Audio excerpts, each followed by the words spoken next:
সুপ্রিয় শিক্ষার্থী, এল এর পর ডি, এফ, কে, এম থাকলে এল সাইলেন্ট থাকবে, মানে এল উচ্চারিত হবে না।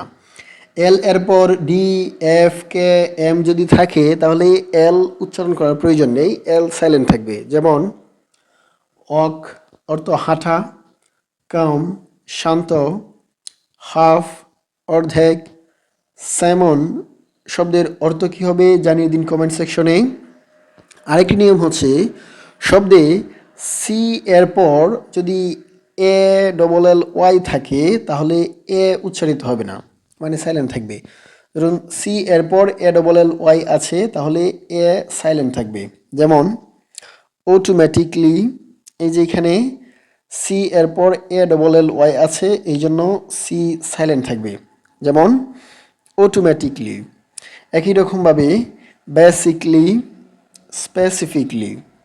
ভিডিওটি ভালো লাগলে অবশ্যই একটি লাইক এবং পেজ ফলো করে যাবেন। ধন্যবাদ।